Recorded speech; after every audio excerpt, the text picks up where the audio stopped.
जय श्री कृष्ण दोस्तों, life style with God में आपका स्वागत है।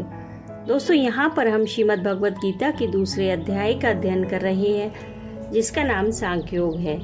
आज हम 71वें और 72वें श्लोक का अध्ययन करेंगे। स्थित प्रज्ञ कैसे चलता है?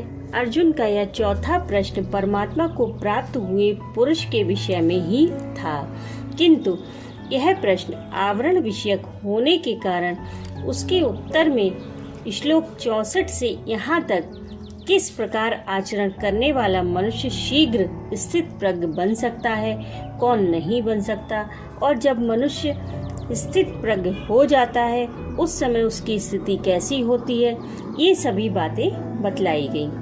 अब भगवान उस चौथे प्रश्न का स्पष्ट उत्तर देते हुए स्थित प्रज्ञ पुरुष के आचरण का प्रकार बतलाते हैं। विहाय कामान यह सर्वान पुमांश्चरति निस्पृहा निर्ममो निरहंकारः स शांति मधिगच्छति। दूसरे अध्याय के 71वें श्लोक में भगवान श्री कृष्ण अर्जुन से कहते हैं कि जो पुरुष संपूर्ण कामनाओं को त्याग कर ममता रहित, अहंकार रहित और स्पृहा रहित हुआ विचरता है, वही शांति को प्राप्त होता है, अर्थात वह शांति को प्राप्त है। इस लोक और परलोक के समस्त भोगों की सब प्रकार की कामनाओं का वाचक यहाँ सर्वान विशेषण के सहित कामान पद है। इन सब प्रकार के भोगों की समस्त कामनाओं से सदा के लिए सर्वथा रहित हो जाना ही इनका त्याग कर देना है।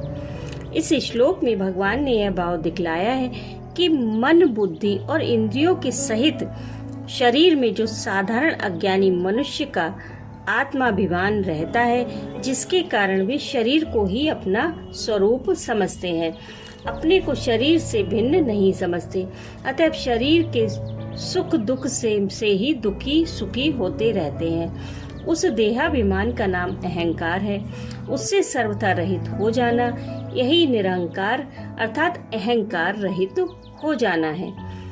मन, बुद्धि और इंद्रियों के सहित शरीर में उसके साथ संबंध रखने वाले स्त्री, पुत्र, भाई, बंधु तथा गृह, धन, ऐश्वर्य आदि पदार्थों में अपने द्वारा किए जाने वाले कर्मों में और उन कर्मों के फल रूप समस्त भोगों में साधारण मनुष्य की आसक्ति बनी रहती है, अर्थात इन सबको भी अपना समझते हैं। इसी भाव का नाम ममता है और इससे सर्वथा रहित हो जाना निर्मम अर्थात ममता रहित हो जाना है।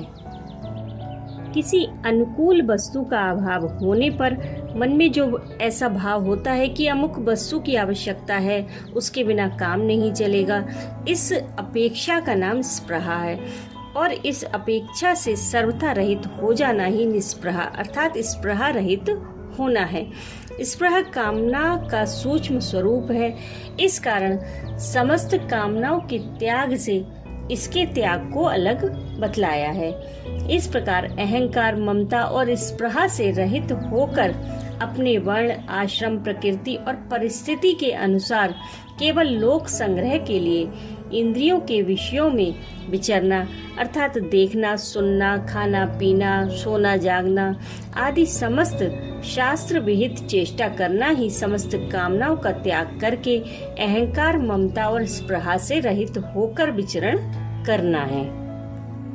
यहाँ पर पूर्ण शांति को प्राप्त हुए सिद्ध पुरुष का वर्णन है, इसलिए उसे निष्काम और निस्पृहा के साथ ही निर्मम और निरहंकार भी बतलाया गया है, क्योंकि अधिकांश में निष्काम और निस्पृहा होने पर भी यदि किसी पुरुष में ममता और अहंकार रहते हैं तो वह सिद्ध पुरुष नहीं है, और जो मनुष्य निष्काम, निस्पृहा और निर्मम होने पर भी अहंकार रहित नहीं है, वह भी सिद्ध नहीं है।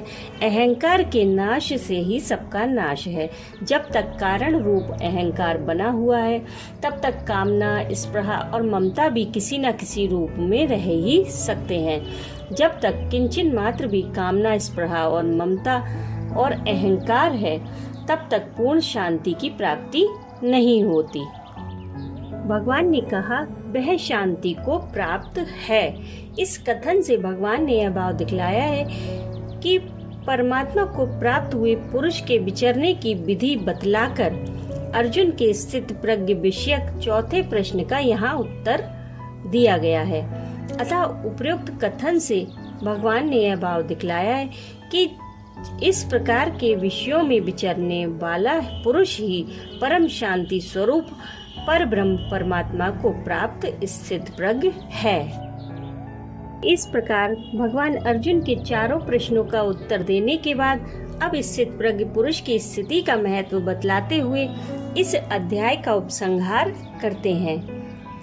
एषा ब्राह्मी स्थिति पार्थ नैनाम प्रापि विमुह्यति स्थित्वा स्यामंत कालेपि ब्रह्म निर्वाण रच्यति।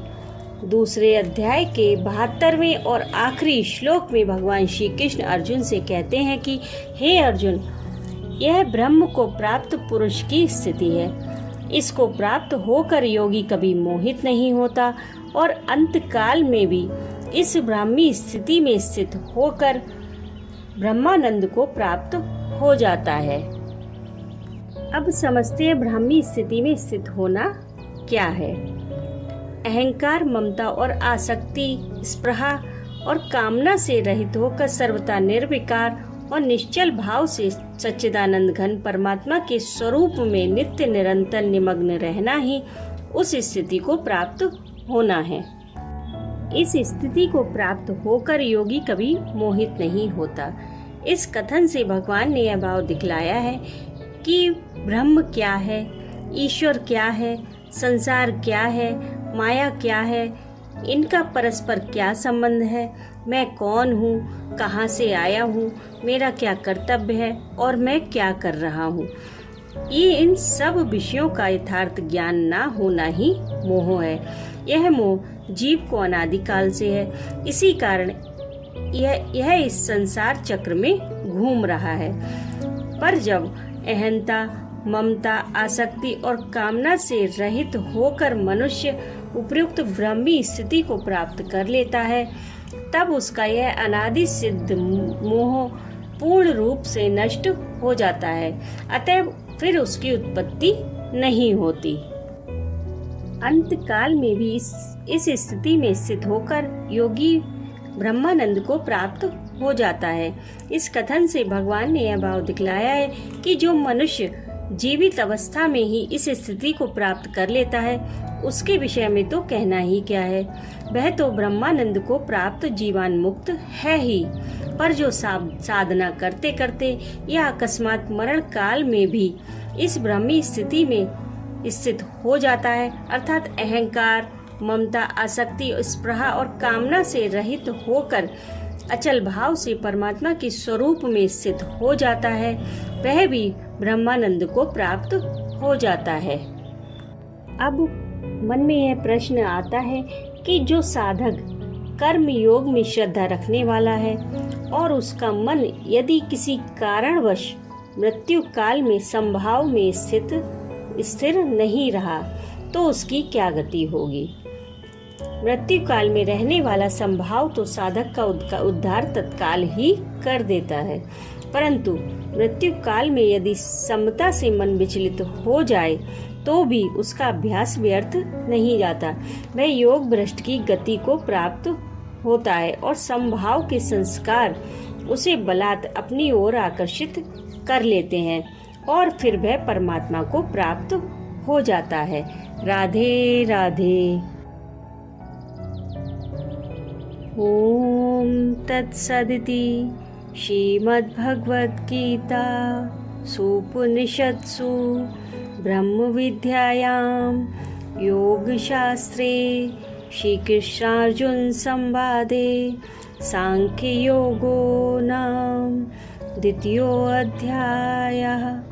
ओम तत्सत्।